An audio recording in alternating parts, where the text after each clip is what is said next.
পরপর দুটি দোকানে হুড়মুড়িয়ে ঢুকলো 4 চাকা। অল্পের জন্য রক্ষা পেলেন বাড়ির মালিক। ঘটনায় চাঞ্চল্য ছড়িয়েছে হরিহরপাড়া থানার চোয়া এলাকায়। জানা যায়, এদিন রাতে একটি 4 চাকা গাড়ি নিয়ন্ত্রণ হারিয়ে রাস্তার ধারে পরপর দুটি দোকানে ঢুকে পড়ে। ঘটনায় আহত হয়েছে গাড়ির চালক সহ এক ব্যক্তি। ঘটনার পর পুলিশ এসে পুরো ঘটনার তদন্ত শুরু করেছে। মানসিক স্বাস্থ্যের জন্য সবার আগে যে নামটি মনে ভেসে ওঠে, সুস্থ মনের ঠিকানা মনোবীক্ষণ। যোগাযোগ নাম্বার 7477799513। হরিহরপাড়া থানার চোয়া এলাকায় নিয়ন্ত্রণ হারিয়ে একটি 4 চাকা গাড়ি সজোরে ঢুকে পড়ল দুটি দোকানের ভিতর। গাড়ির ধাক্কায় হুড়মুড়িয়ে ভেঙে পড়ল দোকানের একাংশ। গাড়ির চালক সহ একজন ব্যক্তি আহত হয়েছেন। জানা যায়, রাতের অন্ধকারে একটি 4 চাকা গাড়ি নিয়ন্ত্রণ হারিয়ে তীব্র গতিতে রাস্তার ধারে দুটি দোকানের ভিতর ঢুকে যায়। আহত হয় দুজন, তবে রক্ষা পায় দোকান মালিক। বিকট শব্দ শুনে স্থানীয়রা ঘটনাস্থলে এসে আহতদের উদ্ধার করে। তারপরেই পুলিশ এসে ঘাতক গাড়িটিকে বাজেয়াপ্ত করে। কিভাবে এই ঘটনা ঘটলো তার তদন্ত শুরু করেছে পুলিশ।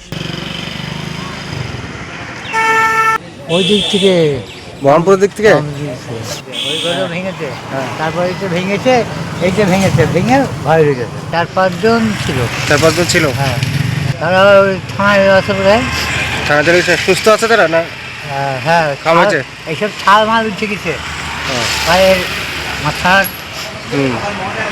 আমার ওই টালি, পাল্লা, তারপরে 2-3টে চেয়ার, টেবিল, দুটো দোকান ভেঙেছে।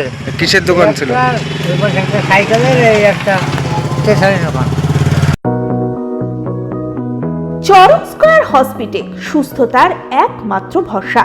জেলায় প্রথম একই ছাদের তলায় সমস্ত অত্যাধুনিক উন্নত মানের চিকিৎসা পরিষেবা, উন্নত মানের IPD, ICU, CCU, NICU, PICU, dialysis, 7টি modular OT, orthopaedic, paediatric, urology, gynaecology, 24 ঘন্টা অভিজ্ঞ চিকিৎসক। এছাড়াও জেলায় প্রথম ক্যাথল্যাব, সিমেন্স, আর্টিসান, এক্স মেশিনের পরিষেবা থাকছে চরক স্কয়ার হসপিটালে। 24 ঘন্টা private blood bank, MRI, CT scan, digital x-ray, cath ল্যাবের পরিষেবা। ওপিডিতে বসছেন বিশিষ্ট চিকিৎসকেরা। রয়েছে স্বাস্থ্যসাথী কার্ডে চিকিৎসার সুব্যবস্থা। চরক স্কয়ার হসপিটাল, 79 পঞ্চানন তলা, চালতিয়া, বহরমপুর, মুর্শিদাবাদ।